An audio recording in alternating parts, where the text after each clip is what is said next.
This week's episode is brought to you by Dollywood and Beyond, a theme park lover's guide by Michael Fridgen. Pick up your copy wherever online books are sold. Communicore Weekly. Come on and get geeky with Bob around boats and five-legged goats. Communicore Weekly. You might get some freaking. You waited all week. I'm sure you already know this. The greatest online show.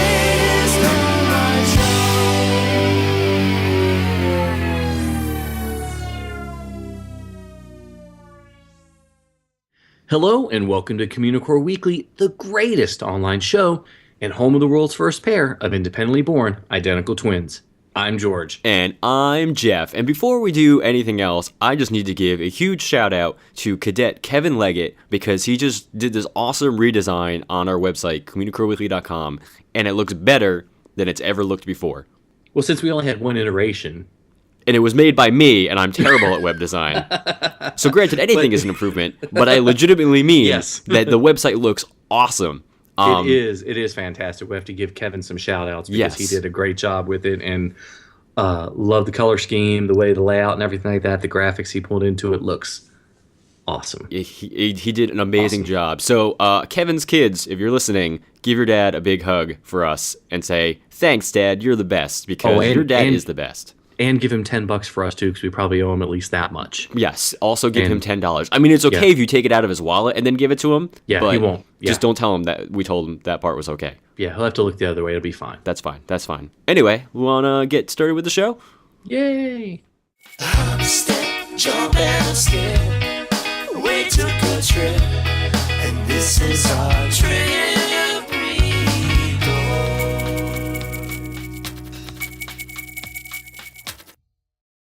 So I know this is going to throw the cadets for a leap, but I went on a second theme park visit. Unlike Jeff, who goes, you go during your lunch hours, right? to I mean, Disneyland? sometimes if I get bored during lunch, I'm like, hey, Yeah. Blue Bayou, why not? Yeah, go over there. Anyway, so got the chance to visit Carowinds in Charlotte, North Carolina. It's only about an hour and 15 minutes away from my house, mainly because they were doing the Taste of the Carolinas food festival. And this is something that, Jeff and I have noticed a lot of places are now doing a spring food and wine type festival since the one in the fall at Epcot is so popular. I'm and mostly rakes curious as to what the Carolinas taste like. in. We got that red clay. But is it which will, good? Will it blend? Anyway, will it blend with enough water? Anything will blend is what we say. But I had my season pass and took my 11-year-old with me, so it wouldn't look too awkward being at a theme park all by myself because I've never done that before. And no, before we get into it, I did not ride Fury 325 because I don't know if we talked about this, but when we went to Dollywood, my son got a nosebleed from his high blood pressure of getting ready to get on a roller coaster. So we didn't do any roller coasters. This was just to enjoy what he wanted to do and then take a look at the festival. Just for reference, all you out there, I did ask George 1,000 times if he went on the ride, and the Yes, he answer did. was no Yes, every he did. time. No, did not go on. Wanted to. Will the very next time we go because Fury 325 looks incredible, even though it has been stuck 3 times since opening. Don't tell anybody. Don't tell anyone that. Don't tell anybody. No. So anyway, we headed down on a Sunday because we kept trying to go the weekend before and it was too rainy and cold. We finally got a semi-clear day. Had to wear jackets, which was really weird, but Mommy didn't want us to catch colds. So we headed down to Carowinds to hit some of my son's, what we knew would be his favorite attractions, like the Scrambler and other things like that. More the flat rides that don't go up and down. And check out, as I said, the Taste of the Carolinas. Last year I went to Carowinds in Bloom, their festival, and it was so embarrassing and so poorly done that I was almost ashamed to report on it and write about it. I remember you reporting on it, and I could just hear it in your Yeah. voice. You were like, it was embarrassing. They had a kind of butterfly costume, question mark? Yes, chasing other people. That was my takeaway from the entire trip report, I'm not going to lie. But Cedar Fair, which owns Carowinds, Cedar Fair Parks, just spent $50 million. They spent almost $4 million redoing the entrance to Carowinds. They tore down the old Southern Mansion that was there. That was the where the turnstiles were, and created this huge opening, a welcome plaza. They added a new restaurant that is amazing. And of course, they added the Fury 325, which was a very expensive coaster. So I had a lot of high expectations from what I've seen on the PR for the Taste of the Carolinas. And basically what they've done is they took two different sections of the park. One section they transformed into North Carolina regions, and the other section was turned into South Carolina. I hope it was the north and areas. South of the park. No, it wasn't, unfortunately. They were both on the South Carolina side of the I park. want my money back. I know. I was a little bit worried about it, too. But they hired a new executive chef, and I have to look it up because I can't remember his name. Chef Chris. I'm going to mispronounce this. I'm assuming it's Sciutta, but it's Siuta. And kudos, Chef Chris. We will say kudos, because all the food we had there was spectacular, including the food in the restaurants. We won't worry about that right now. But, so what they did is, I'm flipping through my book so I get it all. They had different areas that you could look at. For instance, in North Carolina, they had the Asheville mountain regions, the Calabash region, of course, for seafood, Outer Banks, mostly seafood, the Carolina funnel cake section, which we totally missed, but that's okay. What? Yeah, I know. That would have been the first one I went to. And there was a Lexington barbecue region, which I had to try that. Okay, that would have been the first one I went to. That was good, yeah. But there was also a South Carolina barbecue region, and there are differences. And I would have had to blindfold you and make you do a taste test. The North-South Carolina blind taste test? Yeah, so you could get it. Well, anyway. 2 out of 3 Highbucks prefer this taste test. There was a Low Country region, a Charleston region, and an upstate South Carolina region, which sounded really snooty to me. But I don't know why. But anyways, they had each area had a booth, just like at Epcot's Food and Wine, and they offered 4 different tastes, and each taste was $4. So that was pretty reasonable. And it was, about a cupcake size or larger were the choices that you, or the size of them as well. Just for instance, the Lexington barbecue one, Jeff, beer-basted pulled pork sliders. Done. I want that right now. They were good. Then they also had barbecue chicken sliders with Lexington dip. I stayed away from the Outer Banks and the Calabash because I do not like seafood. Understandable. Exactly. And seafood at a theme park too. No offense to Carowinds, but I don't know if I would trust that. Yeah, that's true. The Piedmont area, South Carolina, they had Nice sausage, which is a local sausage company, fig and goat cheese turnover, and it was surprisingly good. It was really enjoyable. We'll hit the favorites in a second here, but they also, the South Carolina one, a pulled pork spring roll with Carolina mustard sauce. I'm on board with all this. So before you quickly go yes. into the favorite stuff, just here's a question. You're saying it was $4 at each place. Did they have like a taster's card thing where you could pay one flat amount and you get a little bit from each place? Yeah, they had one where you could buy, basically you bought the card for $16 and it gave you 5 tastings. Okay. Of your choice? Of your choice, yeah. You could go to one and get 2, you could go to another one and get 1. You just ran it through and it gave you credit for it. So I thought that was pretty nice. All the booths in the North Carolina section were this really strange purple, and the South Carolina was this strange green. I'm a guy, and Jeff is colorblind, so we don't know what the colors are. But there were they lots. State colors? No, they weren't state colors, not at all. They just went well with the area and the colors that they had chosen. The marketing they had done for this I thought was really well, but the internal PR, the signs on the booths were fantastic. It's almost like a completely different experience it was a different experience from last year, but well worth it. Can't imagine that the normal Carowinds crowd understood what was going on, because I was talking to some of the employees, the Carowinds employees, and I was like, these people walking by are looking at you guys funny. They have no idea what you're doing. They're like, nope. Not at all. A lot of the pictures I saw that you had posted, it looked like the food booths were empty, devoid of people, except for the people working there. Yeah. And everybody was just avoiding them. So I'm glad you were giving them something to do during the day. I was trying. Now, granted, the first shots we did early in the morning were about 11 o'clock. So the park still wasn't too crowded. It was still overcast. But, this was a fantastic thing for Carowinds to do, to sort of expand their repertoire. I could really see people that live in the Charlotte or the Rock Hill area driving in on a Saturday or a Sunday evening to enjoy this with friends. After, of course, they ride the Fury. Of course, you got to do that. You got to do that first, because if you ride it after, there may be a problem. My son's 2 favorite desserts, and I do not want to mess these up. or the red velvet In-N-Out cupcake, which was in the South Carolina barbecue Did you region. get That animal was really style? good.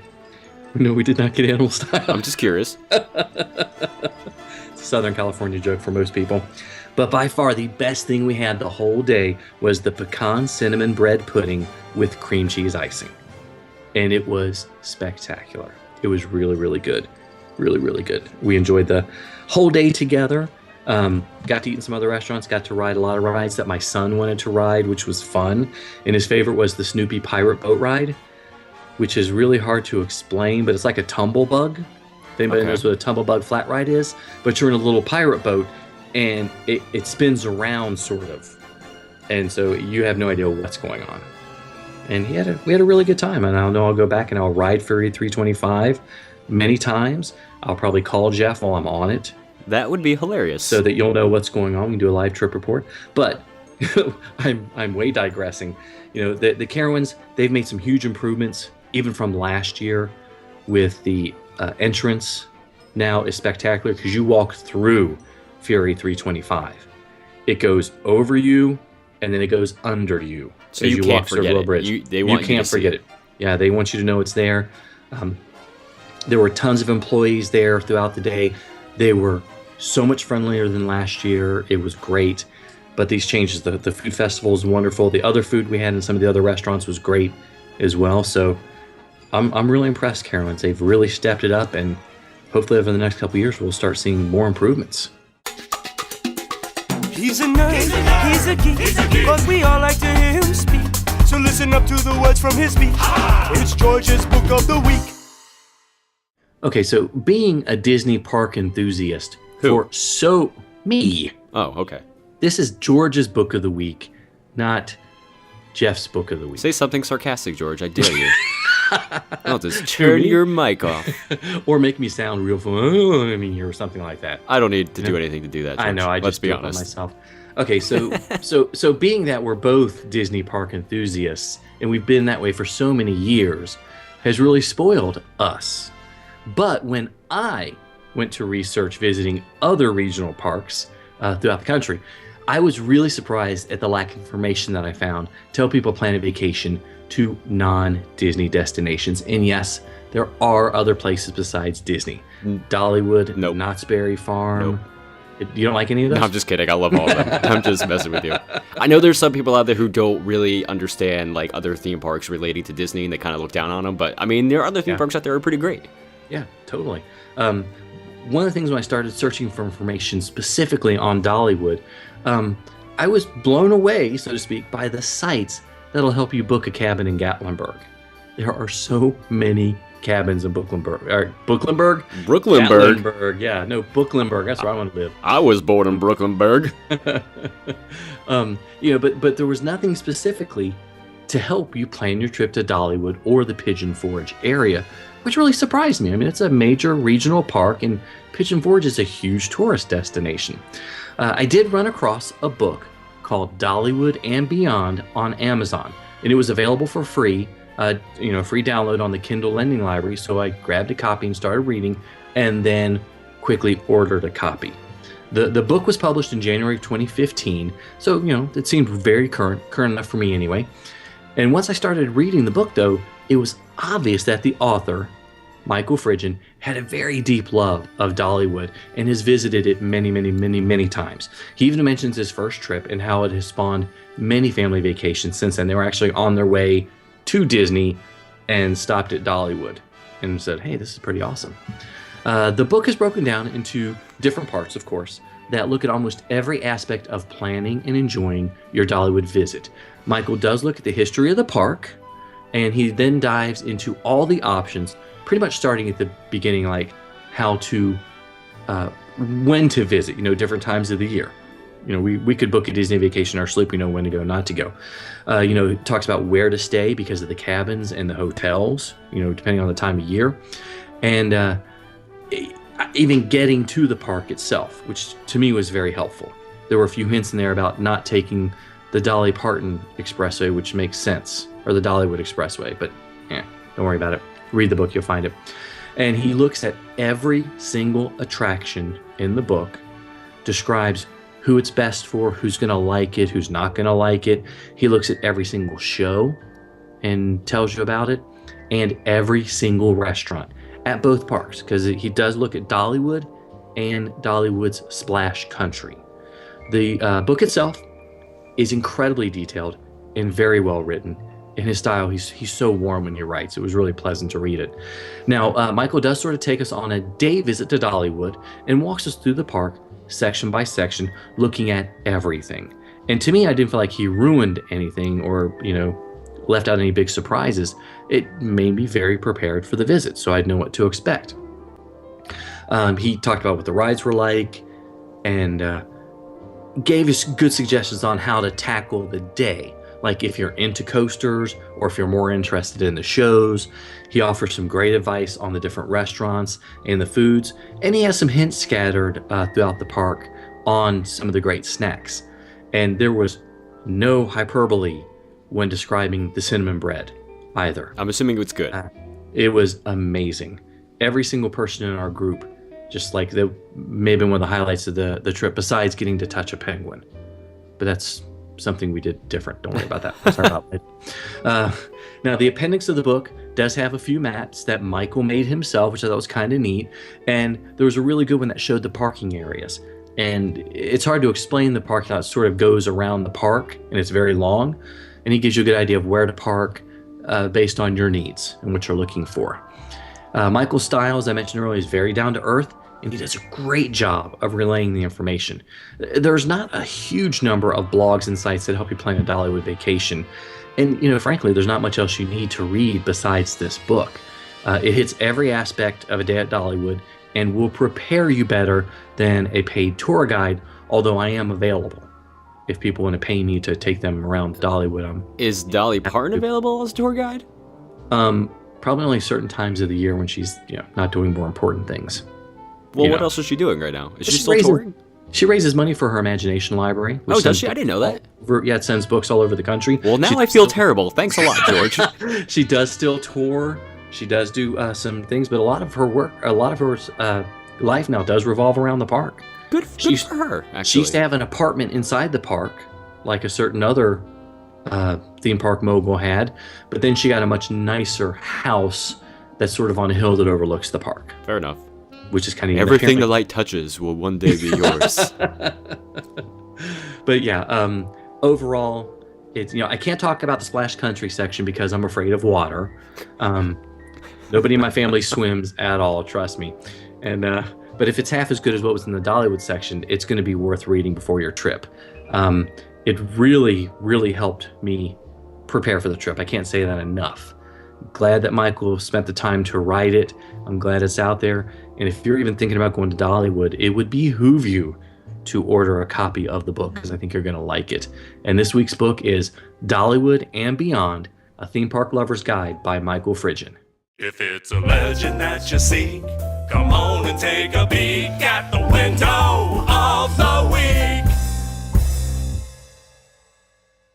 This week's window is located in Disneyland Paris, and it says, Main Street Gazette, Classified Department.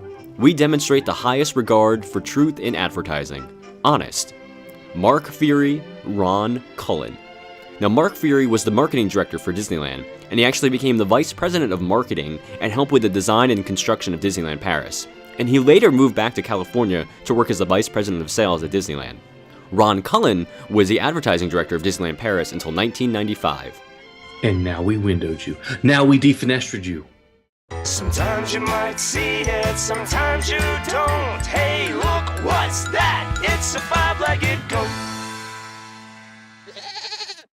Now, the goat for this episode is actually about a real animal, not just a hidden thing, but an actual animal.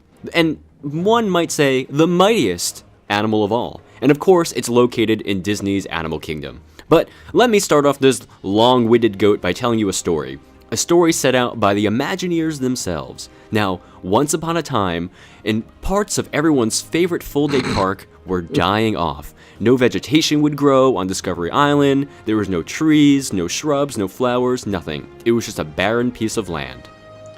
Then, one day, a tiny ant planted a seed and made a wish.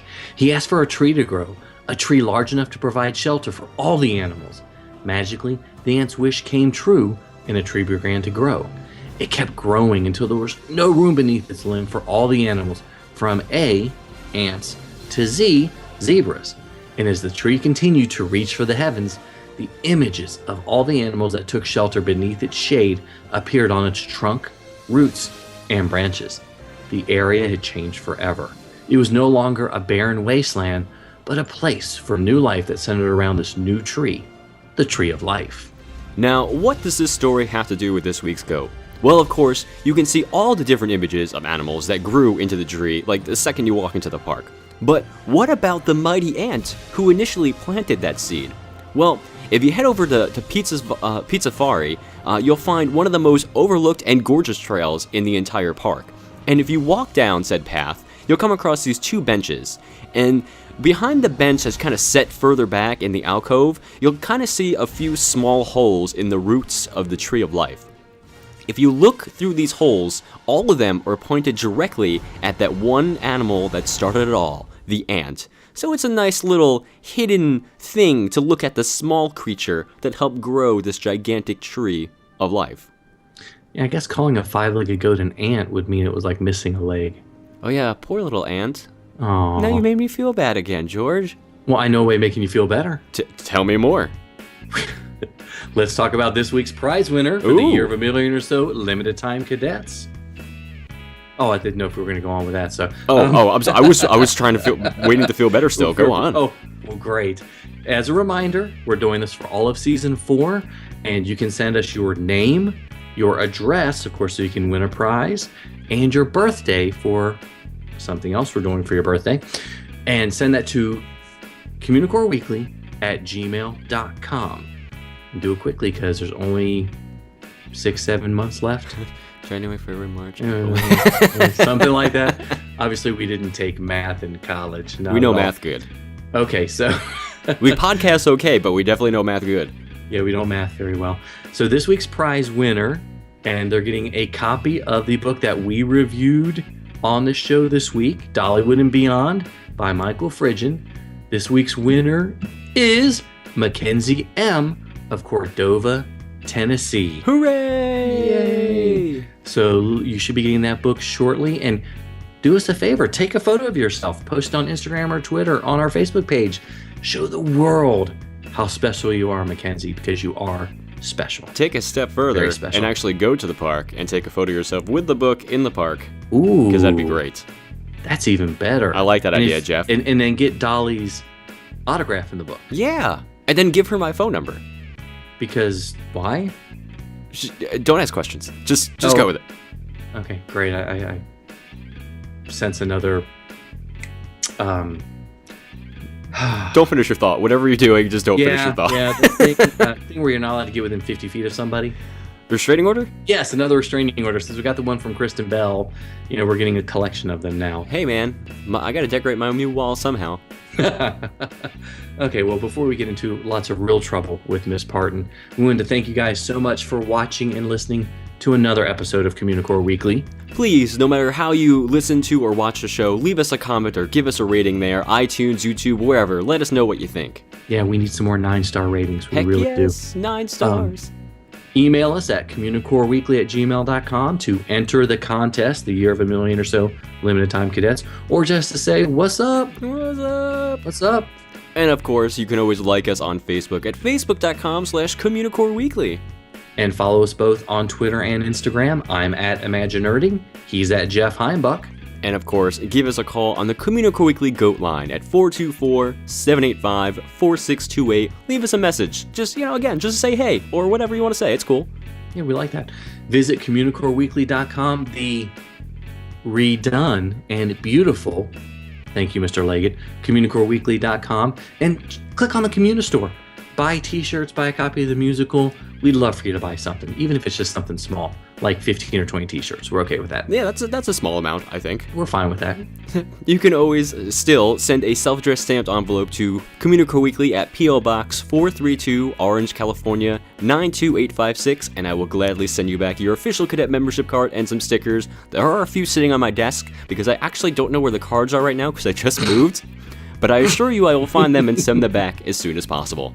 Yes, we've got our fingers crossed. And in addition to rating us and leaving us voicemails, you can always support us on Patreon. Visit patreon.com/Communicore Weekly. We've got a few extra things for our supporters. And it's May, so a new thing should have gone up by now by the time you hear this, hopefully. And if not, someone yell at me so I put something new up. Okay, I've got a note yell at Jeff. Well, not you. Okay. You yell at me anyway. Oh, gotcha. Well, okay, anyway. So for Jeff Heimbuck, I'm George Taylor. And for George Taylor, I'm Jeff Heimbuck. Thanks for listening, guys and gals. We'll see you next time on Communicore Weekly, the greatest online show.